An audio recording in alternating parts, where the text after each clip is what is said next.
Basahin po natin ang ating text for this afternoon. Hebrews chapter 10.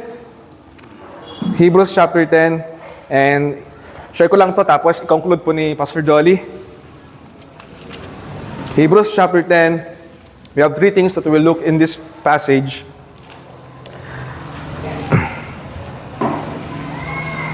Verse 19, Hebrews 10, verse 19.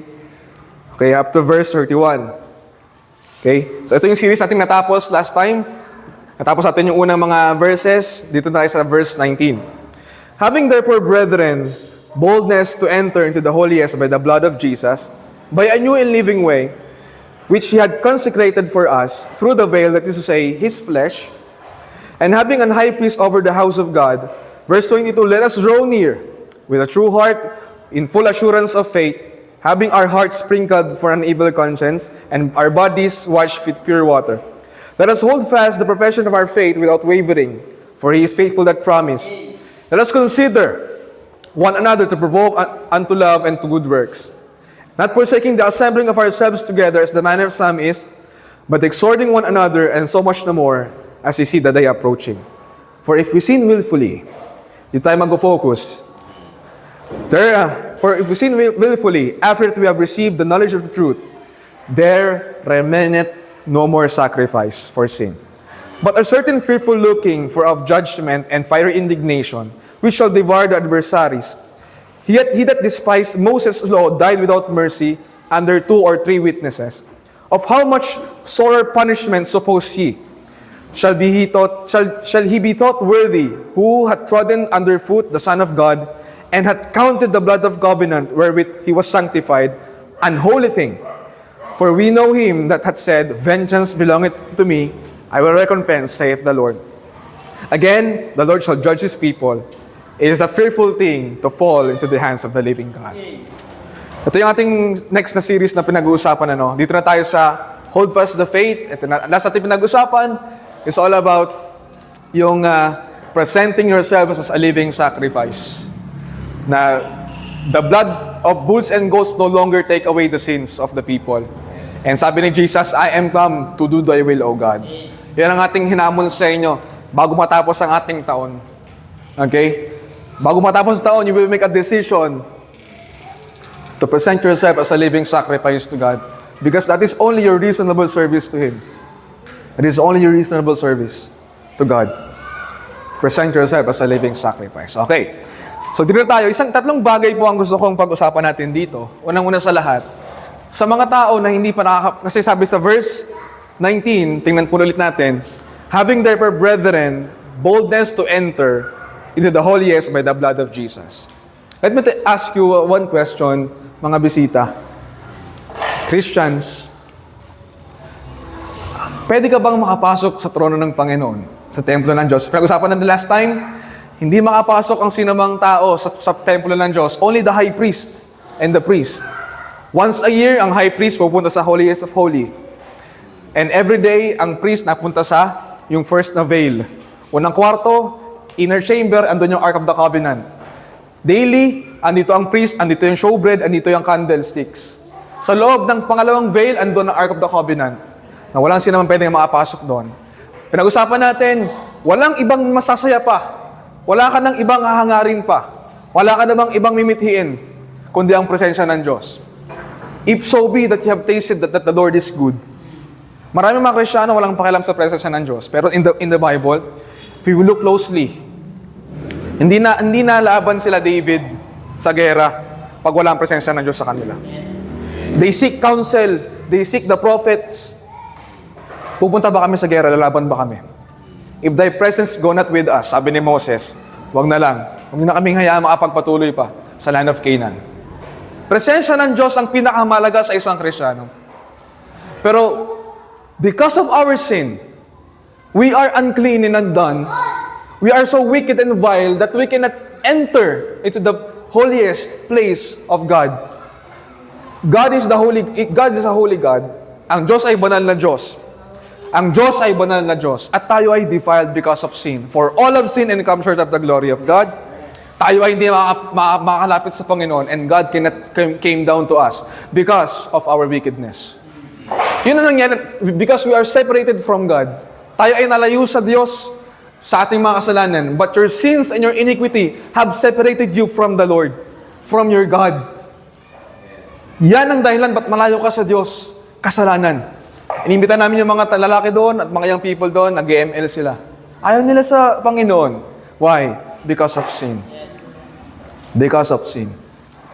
Sin had separated you and God from each other. Yun na naghiwalay kay Adam and God. When Adam ate the fruit, nag-separate na silang dalawa. Because God cannot came down to an unclean person. Sabi ko nga sa inyo, 0.01% lang ng kasalanan, wala na ang presensya ng Diyos kasi di mo na siya kasama. We need to be pure, sanctified, meet for the Master's use, holy, and undefiled before God. Yun. So, pag-usapan natin una mo sa lahat, yung mga tao na hindi makalapit sa Panginoon. Pangalawa, sa inyo na nakakalapit na kayo sa trono ng Panginoon. At pangatlo, dun sa mga Kristiyanong nakita na ang katotohanan, pero nagpapatuloy pa rin sa kasalanan if we sin willfully. Pag-usapan natin, unang-una sa lahat, layo tayo ng kasalanan natin sa Panginoon. Tayo ay nalayo ng sobrang layo sa Panginoon, reaching the most defiled dahil sa kasalanan, princess. Because of sin. Because of sin.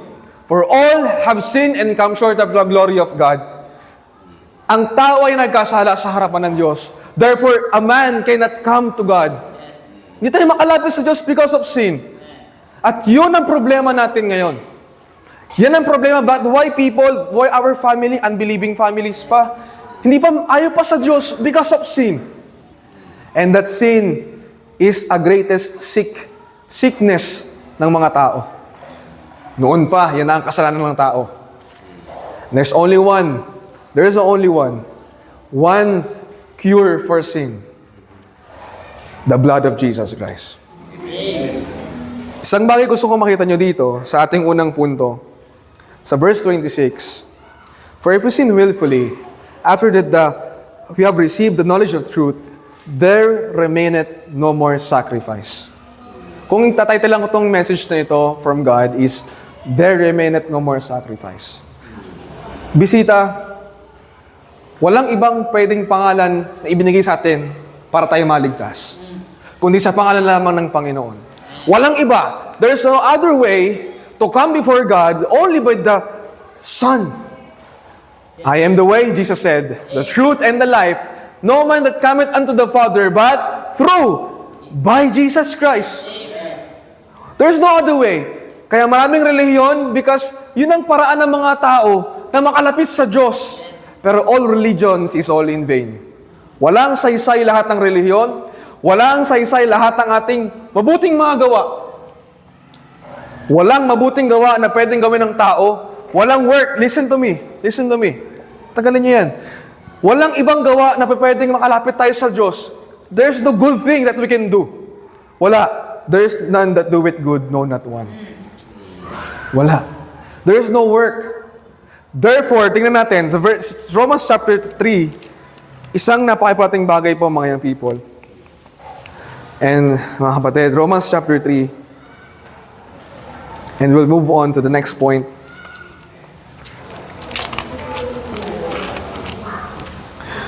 In verse 20,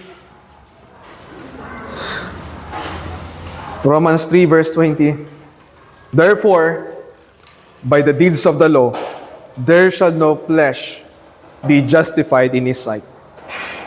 For by the law is the knowledge of sin.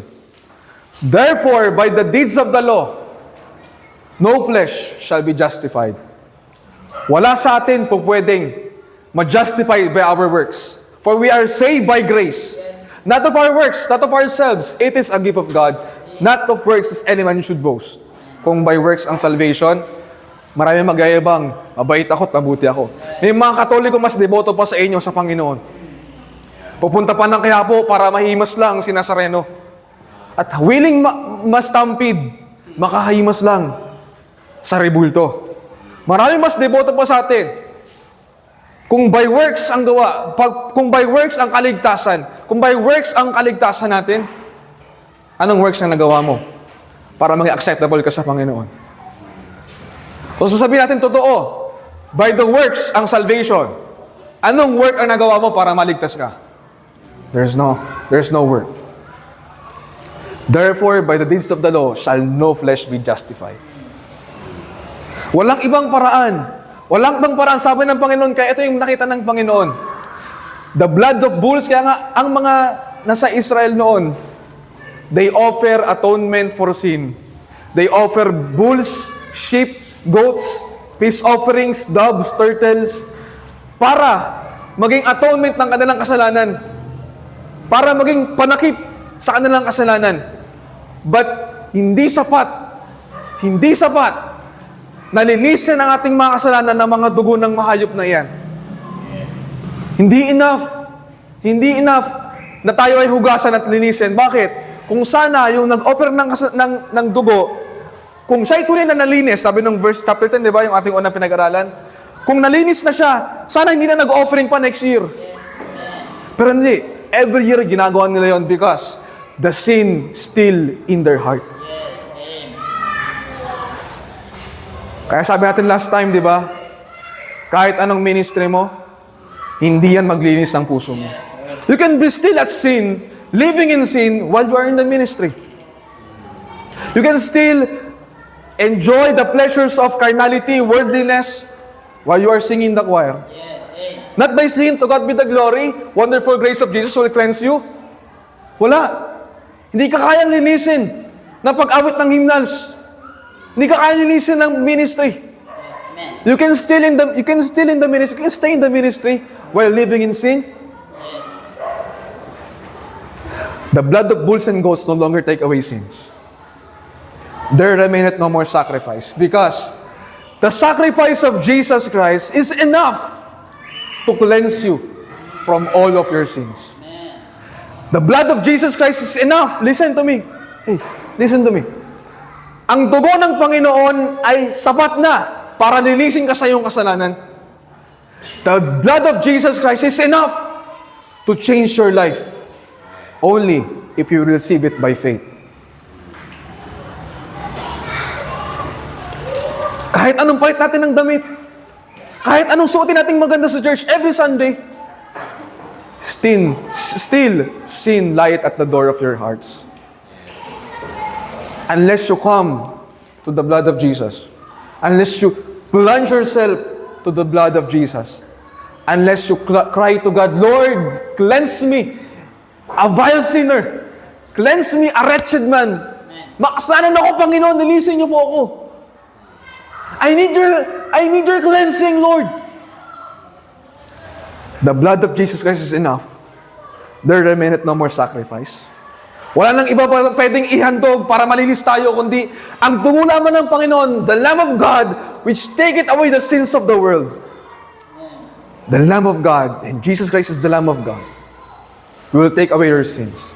Only unbelievers, bisita, if you will come to Him. If you will come to Him. Number 2. Sa inyo naman, sa atin naman, na lumapit na sa Panginoon at tumawag na by faith sa Kanya, Lord, save me. And God miraculously save you and wonderfully save you. Number 2, ito para sa atin. Meron ka na ngayong pagkakataon. Ikaw ngayon ay nalinis na at sanctified na. Binanal ka na ng Panginoon. You are holy before God. Banal ka na. You are holy and sanctified, justified before God. Pwede ka na makalapit sa arko ng Panginoon. You can come now to the ark of God. Verse 19, having therefore, brethren, boldness to enter. Meron ka ng pagkakataon, you can now come to God. Pwede ka na makalapit sa Diyos. Pwede ka na makalapit sa Kanyang presensya. You can now talk to Him and pray to Him, and you can say, Father. Mga unbeliever, hindi kayang sabihin, Father, ang Diyos. Because God can no longer be a father to them. Pero ikaw, na lumapit sa Panginoon by faith, you receive Him by faith, you can now come to the presence of God. You can now dwell in the secret place of the Most High. Pwede ka na makalapit sa Diyos. Ngayon, anong encouragement ng writer ng Hebrews? I believe Paul. Sabi niya, let us. Tingnan natin yon. Hebrews chapter 10 ulit po tayo. Hebrews chapter 10, verse 19. Having therefore, brethren, boldness to enter. Meron ka na po, kapatid. Nanampalataya ka na sa Panginoon. Yes? Meron ka ng confidence to come by the holiest, in the holiest, by the blood of Jesus. Okay? Verse 22. Kung meron ka ng pagkakataon, makalapit, Maxine. Draw near. Let us draw near with a true heart, in full assurance of faith. Kung pwede ka na makalapit, Christian, sa Panginoon, everyone na nanampalataya na sa Panginoon, if you have now opportunity to come and to know God and to talk to God, draw near with a true heart. Lumapit ka na. Lord, I want to know you more this 2024. Draw closer to God. Draw closer to God, young men. Workers, servants of the Lord, nasa ministry ka, draw near to God. Mas malapit ka dapat sa Panginoon ngayon 2024. Meron ka ng chance ay unlike those unbelieving people pa, sa mga hindi pa save eh. Hindi sila, habang boys lang sumasaliksik sa katotohanan, asan ba ang katotohanan? Asan ba ang Diyos? Ang layo-layo nila sa Diyos. Pero ikaw, by faith and by the sovereign grace of God, naligtas ka na at inabot ka na ng Panginoon. Ni-reach out ka na ng Panginoon by His wonderful grace. Lumapit ka na sa Panginoon with a true heart. Meron na opportunity. Huwag na natin palampasin pa, Maxine. Andito na tayo sa Prime North eh. Maraming mga Kristiyano. Nagtatravel pa. Na-appreciate yung mga taga-Naik. Pupunta man ng Dasma. Kukommute lang. Makapunta lang sa templo ng Panginoon. Sa sanctuaryo ng Panginoon. The more na mas malapit tayo sa Panginoon, i-take na natin yung opportunity na yun. Draw near to God, and He will draw nigh to you. Amen. Yun ang pinamaganda sa lahat. Let me ask you, young people, kailan ka naligtas? Look at yourself right now. Mas malapit ka ba sa Diyos ngayon? Baka noon, 5 chapters per day ka, ngayon 3 chapters na lang. Baka noon, meron ka pang prayer life, pero ngayon, wala ka ng prayer life. Kayo na tumanggap sa Panginoon, nanampalataya na, meron ka ng opportunity to come before the presence of God, before a holy God. Come, draw near with a true heart. In full assurance of faith, and our bodies washed with pure water. Number 2, let us hold fast the profession of our faith without wavering. Amen. Hold fast the profession of your faith. Sa mga nag-aaral pa sa school, alam ba ng classmate mo na ikay Baptist? Yes, alam na. Hold fast the profession of your faith. Alam ba na sa workplace natin na tayo Kristiyano? Alam mo na ba ng pamilya natin na tayo Kristiyano? Yes? Yes, amen, di ba? Alam na. Hold fast your profession of your faith. Panindigan mo na yung pagiging Baptist mo. Hold fast the faith. Alam na ba ng kapitbahay, naging Kristiyano? Nakikita ka na nakapalda, nakikita ka na nakabarong. Hold fast your faith. Do not backslide. Do not go and apostatize. Huwag kang tatalikod sa pananampalataya, dear Christians. Sabi ko nga, nung nag-preach kami sa Langkaan, yung mga nakikinig sa akin, yung mga kapitbahay ko. Sabi ko ngayon, mas mainit ang mata sa akin ng kapitbahay ko. Mas doble na, grabe to, nakita. Person na lang ako nakita doon nag-preach eh. Sa field eh. Mas mainit na yung mata sa'yo ng kapitbahay mo. And the more you will hold fast your faith. Amen. Huwag na tayo mamuhay sa hypocrisy. Nasa church tayo, maayos tayo, and we are living as a Christian. Sa ating mga bahay, we are living in carnality and worldliness every week, every day in the week. Sinong nabababoy? Ikaw ba? No. The name of Christ. Yes. Yes. Yung pinaprofess mong Kristo. Yan ba yung Diyos ng Baptist? Yan ba yung Diyos ng Israel? Di ba sa mirak yung mga ano eh, nasa Old Testament noon eh. Yan ba yung Diyos ng Israel? Nabababoy ang pangalan ng Panginoon sa mga nagpo-profess na sila'y Kristiyano at kabalintunaan ng kanilang pamumuhay. Kabaliktaran ng kanilang pinoprofess ang kanilang pamumuhay. Sa mga nagprofess ng sila'y Kristiyano sa kanilang pamilya, sa kanilang lugar, hold fast the profession of your faith. Without wavering, huwag ka na magdalawang isip pa. Continue this 2024. Hold fast your faith. Mas lalo tayong mag-profess sa ating pananampalataya. The more tayong magpursige na ipangaral ang ating testimony. Ang testimony ng Panginoon sa mga tao. Ito ang tagapagligtas, si Kristo. Kaya mo ba yun? Kung nasabi mo na yun sa pamilya mo, hold fast your faith. Huwag kang maki-compromise. Many Christians today, nung nag-holiday season, nakikompromiso na sa pamilya nila. You're not holding fast your faith. Kung nakikompromise ka sa tugtugan ng kamunduhan and carnality, kung kapwa mo, ikaw rin ay nagpe-Facebook, adi ka rin, paano mo ituturo sa kapatid mong maliliit? Puro ka cellphone. Ikaw nga, puro ka cellphone. Sinong tinatawanan? Yung profession mong Baptist ka. Ngayon, ang hirap dalhin ng ating pamilya sa Panginoon. Bakit? Sabi ng pamilya ko, ba nakikita ko sa mga grabe. Ganon din naman yung tao sa nagulat ako sa reaction nila eh. Ganon din naman yung mga tao sa Katoliko. Parang sa inyo lang din. Walang pagkakaiba. Hold fast the profession of our faith. No. Hindi reason ang holiday season para maging carnal tayo. Hindi reason yung wala nakakita na church members. Ako lang dito ah. Hindi reason yun para maging carnal tayo. Even in your dorms, in your houses, in your rooms. Hold fast your profession of your faith. And 24, verse 24, and let us consider one another to provoke unto love and to good works. Let us consider one another. Provoke one another. Ano ba yung word na provoke? Yung parang inaasar, pinipilit mo. Pinaprovoke kita. Parang kunyari, parang inaasar-asar mo dyan. Okay, ilong. Di ba? Di ba yung mga bata, hawakan mo nga ilong, hawakan mo nga yung tenga. Susutukan na yun. Ang tawag doon, provoking. Pinaprovoke yung isa't isa. Okay? Pinapersa na gawin ng isang bagay. Sabi rito, let us consider one another to provoke one another to love and to good works.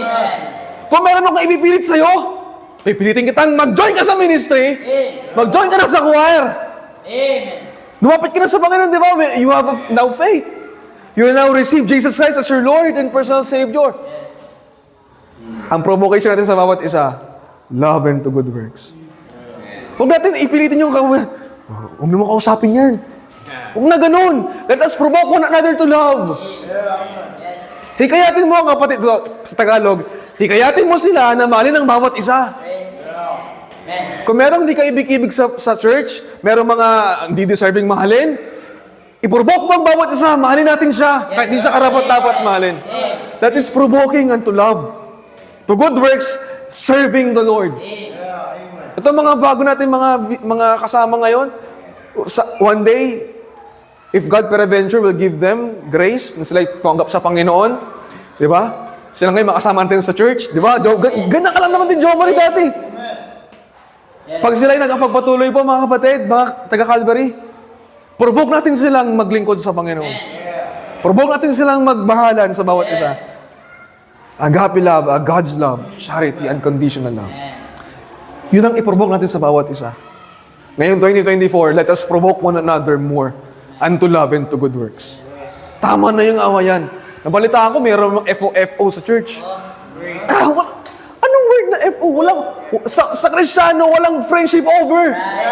Because hindi lang tayo dito magkakapamilya, hanggang doon sa langit tayo magkakapamilya. Ano sinasabi ng friendship over? Ano yan? Walang ganun. No. Diba? Sinumbong ka lang kasi, nagalit ka na doon sa nagsumbong. But hindi yun. Provoke one another to love. Tama na yung away-awayan, guys. Punta tayo sa malalim na part. Last, number 3. For if sin willfully. Yan. Diba? Verse 26. For if we sin willfully, after that we have received the knowledge of the truth, there remaineth no more sacrifice for sin, but a certain fearful looking, and for of judgment and fiery indignation, he shall devour the adversaries. He that despised Moses' law died without mercy, under 2 or 3 witnesses. Explain ko to sa inyo ng pinaka-madaling kakaya ko sa biyaya ng Panginoon. But of how much sore punishment suppose ye? This is talking about, medyo debatable nga itong part na ito, pero I will share to you sa pinaka-mababaw niyo nalaman, sa pinaka-makakaya kong gawin, sa tulong ng Panginoon sa akin. Kung tayo ay magkakasala pa rin, kung sasadyain natin magkasala, ito yung kadugtong to ng verse, verse 25, yung pag-i-exhort pa rin. Nakakalapit ka na sa Panginoon, Christine. Nakakalapit ka na sa presensya ng Diyos. Meron ka ng opportunity, Kate, para kausapin at lumapit sa Panginoon. Maxine, meron na tayong chance. Meron tayong time and opportunity to come. Kung magkakasala ka pa rin. Diba? Kung magkakasala ka, kung pipiliin mo pa rin mabuhay sa kasalanan, if you will sin intentionally or willfully, kung sasadyain mo pa rin magkasala, despite of all the grace of God na binigay sa iyo, buhay ka pa. Ngayon 2024, napagbiyaya ng Panginoon sa buhay mo.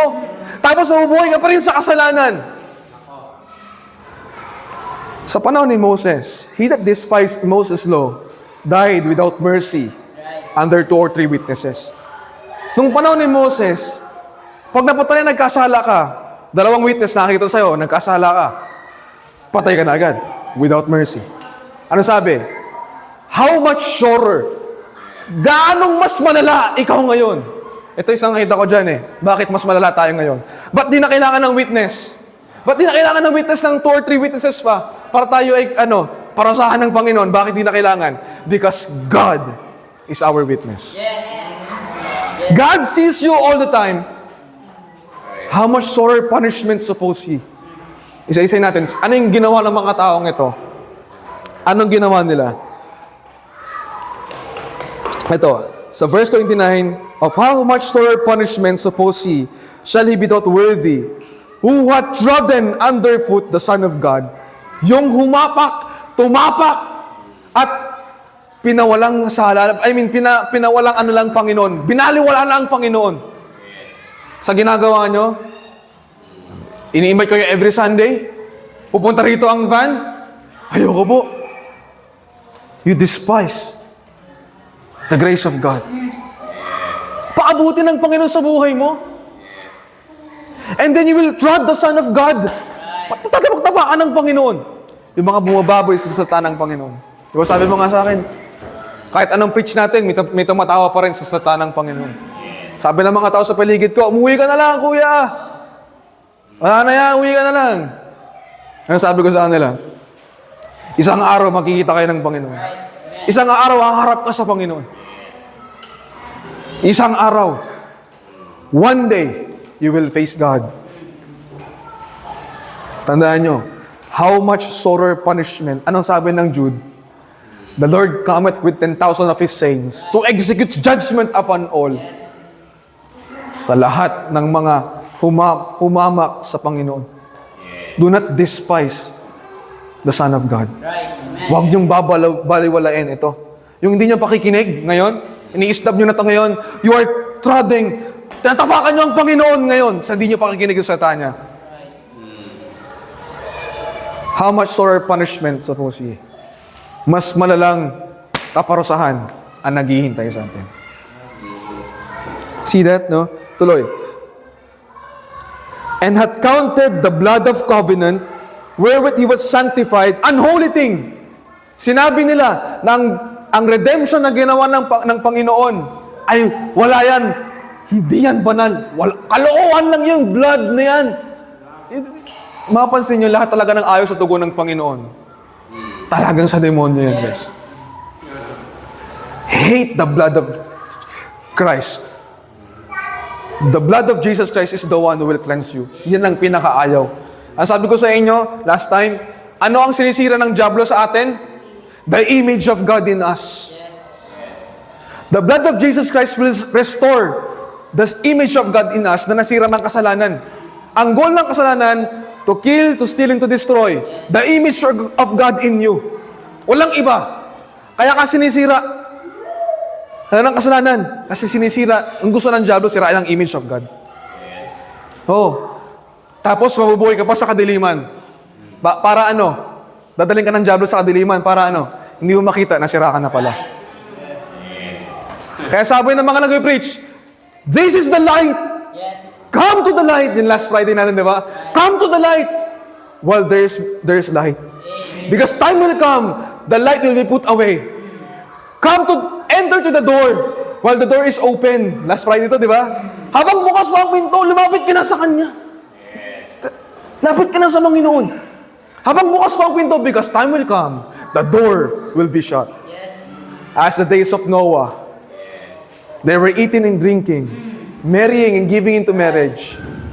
At time will come, sumunado na ang pinto ng arko. At wala na silang kaligtasan. Time will come. Kung hindi ka pa rin magpapakatino sa Panginoon, kung hindi ka pa rin magsiseryoso sa Panginoon, time will come. Ano sabi ng Proverbs? He that hardeneth his neck, di ba? Nagmamatigas. Darating sa punto na wala nang remedy. He that hardeneth his neck. Pag nagmamatigas ka pa rin sa Panginoon, time will come. Hindi ka na makakabalik sa Kanya.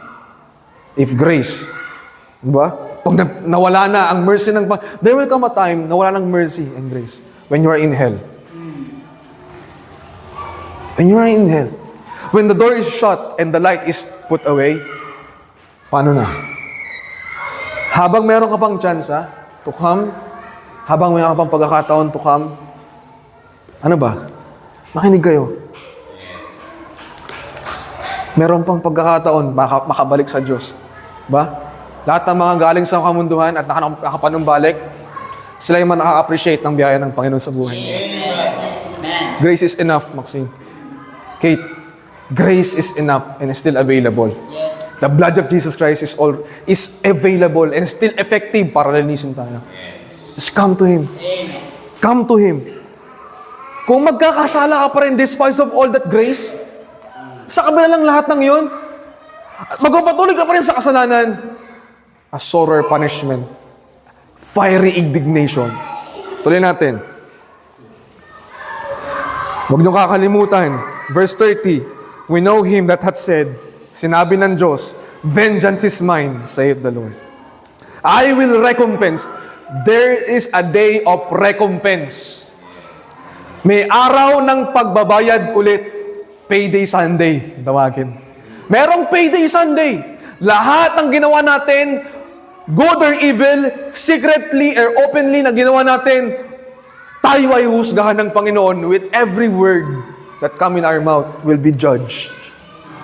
And this book, itong libro na ito na tinatanggihan mo, kuya at ate, ito ang bubuksan at husgahan ka din.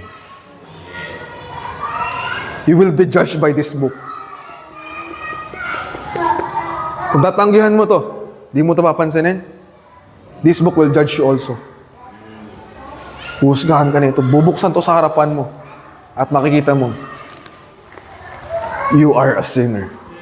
At meron kang pagkakataon, sabi ko nga sa inyo, walang mamamatay na tao na hindi nakarinig ng gospel one time sa buhay mo. Kaya mga lola at lola nyo na namatay, hindi sila nasyaran. Nakapakinig ng preaching yun one time. But they rejected. Kung sila nabuhay sa kasalanan, they rejected the preaching of the Word of God. They rejected. Because kung hindi, kunyari, may nakalagpas, may namatay, tapos di nakarinig ng gospel, pwede siyang tumayo sa harapan ng Diyos, hindi mo naman binigyan ng pagkakataon eh. So, mamaviolate ang sovereignty ng Panginoon. But no. Lahat ng namatay, merong pagkakataon sa kanyang buhay na siya ay nakarinig ng gospel. Right. Amen. Naalala ko, nung naghihintay kami ng service sa Langkaan, may matanda doon, nakaupo, nakwento ko na sa inyo to. Nakaupo matanda, kakilala ko, kapitbahay ko lang. Tinabihan ko, kamusta ka na po? Tapos nag-usap kami, kwento-kwentuhan. Tapos dumating yung service namin, sumakay na kami. Tapos, kinabukasan, nabalita ko, namatay na siya. Medyo nalungkot ako, yes, pero kasi di ko na-share yung gospel sa kanya. Baka sana yung pagkakataon na yun, tumanggap siya. Pero naging comfort sa akin is that yung sovereignty ng Panginoon, that man, one day, nakarinig ng gospel. And will stand and face God. Do not reject the word of God. Yes. Do not reject this word. Bukasin natin, guys. Verse 31. It is a fearful thing to fall into the hands of the living God. Yes. Ang pinaka nakakatakot sa lahat, yung mahulog ka sa kamay ng Panginoon. When God burn you up, time will come, God will burn all this place, all this will be dissolved and will be consumed by fire. Sabi ng Panginoon sa Noah, di ba? Promise ko, hindi ko nagugunawin ang mundo sa magitan ng tubig. Kaya sa pangalawang paggunaw ng Diyos sa mundo, by fire. When you as a Christian, when God burn you up, ano matitira sa'yo? You will be found gold, hay, or stubble. Gold, silver, precious stones. Ikaw ba isang ginto, tried with the fire? Ikaw ba isang silver? Ikaw ba isang precious stone pag sinunod ka ng Panginoon? O all of your ministry, pag sinunod ng Diyos lahat ng ginawa mo rito sa lupang ito, at lahat ay magiging abo, wala palang saysay lahat. Yung gold is your devotion in God. Your devotion to God. Lahat ng yan, gold. Kamusta ang iyong prayer life? Kamusta ang iyong devotion sa Panginoon? Marami tayo, open tayo sa ministry. Yes? Public. Ang gusto nating paglilingkod, public lagi. Diba? Kung mapasin nyo, lahat ng yung wood, hay, and stubble, lahat yan nasa ibabaw ng lupa lang. Sa panlabas lang yan. Gold, silver, and precious stone, lahat nasa ilalim ng lupa. The real thing na makikita dapat sa'yo is ano nasa loob. Pwede ang ganda mo sa panlabas, but sabi nga ng Panginoong Jesucristo sa mga hipokrito, kayo, mga Pharisee and Sadducee, ang puputi nyo sa labas. Pero ang loob nyo ay punong-puno ng patay ng mga skeleton, full of dead bones. Pwede tayong maging maganda sa panlabas, but our inside is full of dead bones. When God burn you up, yun yung day, the day of the Lord. When the fire, sabi ng Hebrews 12, our God is a consuming fire. God will consume you. I'm talking to you Christians. When God burn you up, when God consume you by fire, ano matitira? Gold, hay, or gold, precious silver, precious stones? Or you will be turned into ashes? You will be burned out. Wala akong saysay. It is a fearful thing. Matakot tayo sa Panginoon. This 2024, let us fear God more. Let us fear God more. Let us fear God more. Let us draw near more. Let us consider one another to love. Provoke one another to love. Mas lalo pa natin hikayatin ng bawat isa na magmahalan tayo. Enough na yung ating pag-away-away. Let us provoke one another to love. And hold fast the profession of your faith.